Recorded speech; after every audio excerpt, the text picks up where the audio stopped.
My name is Sheila and I am a great-grandmother. Take care of my 2 great-grandchildren.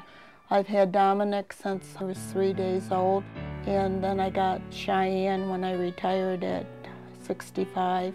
Dominic's got ADHD and Cheyenne has ADD. Somebody told me about the Kinship through Catholic Charities. The Kinship Caregiver program overall helps families see that they're not the only ones in that kind of family situation. Sheila started and completed the Common Sense Parenting. I think she's learned a lot of things from it. It's how to talk to your children without getting really upset with them. The kids are going to the support groups and they're meeting other kids that are just like them in their situation. Everyone there lives with their grandparents or their great-grandparents. We go to the parks and they play, ride their bikes and scooters, and Cheyenne likes to play dolls. Dominic and Cheyenne like to play their DS. Cheyenne's is going to be a good leader. When I first met her, she was real quiet and reserved, but now she's opened up a lot. Dominic used to be really wild, running, very, very loud. He's just a ball of energy. He just wants to go and go and go, and he loves doing all the different activities that we do at the support group. They just seem to blossom more and to learn more about life and what's going on out there, which I wouldn't be able to give them. I've referred her to Bonabuddies. The people from Bonaventure, they would help us with the homework, and if we did not have homework, they would give us math worksheets. I've gotten book bags for them for school, gifts for Christmas. I've referred them to Y camps. We just had a picnic with all the grandparents and aunts and uncles. Had a great time. They attended Camp Penuel this past year, both Dominic and Cheyenne. I thought to myself, this is the first time I have been free by myself for a whole week. It felt so great. I've learned really a lot about Sheila and that she has done over and above. She could be, relaxing and retired and moving to Florida, but instead she's here taking care of these kids and doing the best that she can do. Catholic Charities has been really great and awesome on what they provide for the kids. When anybody asks me, well, how do you do it? I said, by God's grace. And I know I can't do it without the Lord, but also without Catholic Charities.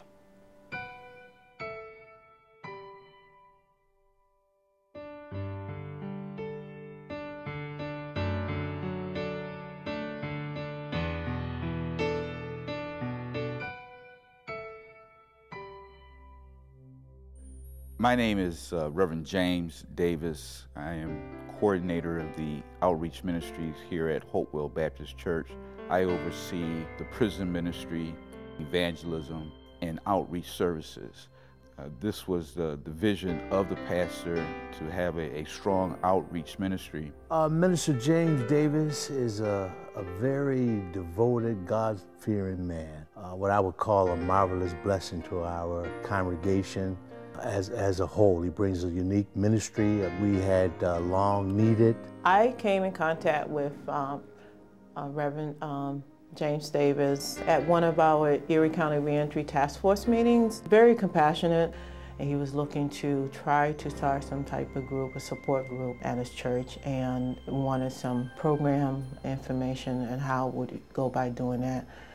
One of my first involvements with Catholic Charities was when I was a young father, husband, in my mid-20s, and I was laid off. Someone referred Catholic Charities to me, and I'll never forget, I was treated very kindly, very warmly. It's a tough thing for a man not to be able to provide for his family, and I didn't handle the transition very well. I got into trouble and did some incarceration myself.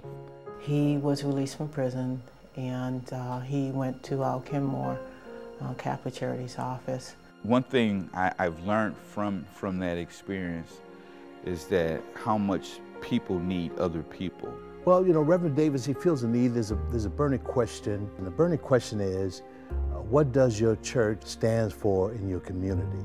Not just solely a place of worship, but a place that people can come and get the kind of help and counseling that they need. Catholic Charities is a large, comprehensive agency. If we cannot provide internally, we will link to another agency that does. Catholic Charities help with folks from all different races and backgrounds. This work of the Lord is not an individual type of thing, or not even an individual denomination. And we need to partner with people regardless of their denomination and regardless of their faith. I just thank God for where I'm at today.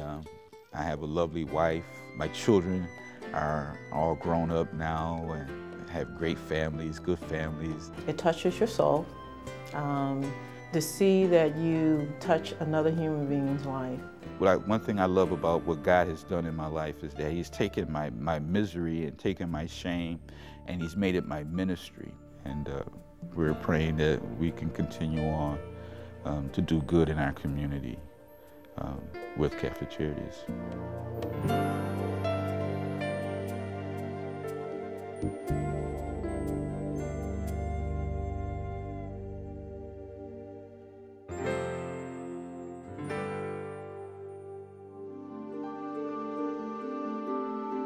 My name's John. I had a problem with opiates and alcohol. My father was a bartender. Alcohol in the house was always there.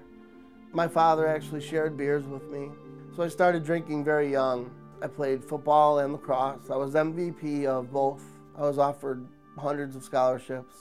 I didn't take any of them, so I followed in my father's footsteps. I ended up a bartender in this big nightclub. 2 months after that, I became the general manager.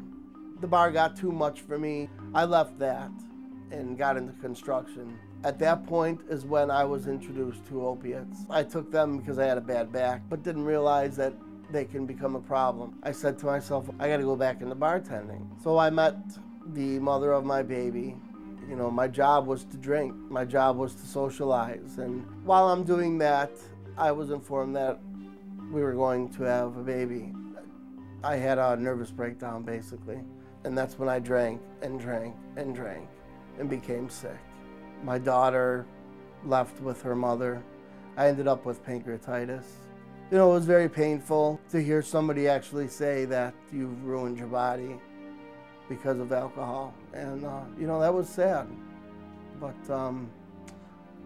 Catholic Charities, I found them through the Yellow Pages. When I first met John, he was in one of the groups that I was running at the time. And he was willing to do whatever was necessary for his recovery. His motivation, I've always felt, was his daughter, Shay, his 4-year-old daughter. She literally is my world. So she saved me. And just by looking into her eyes, I knew I had to go and get help. I think that he uses the skills that he's learned from this program on a regular basis, his relapse prevention skills. He is always mindful of where he was at and how he does not want to go back there.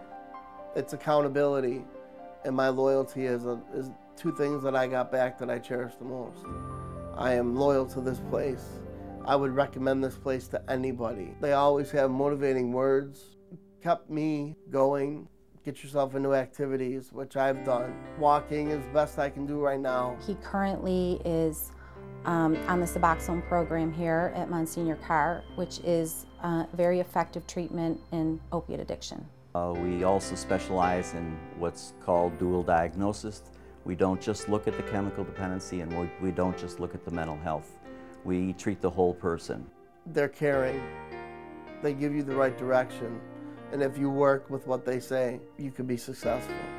If it wasn't for Catholic Charities, I'm afraid to say it, but I think I would be dead. They saved my life.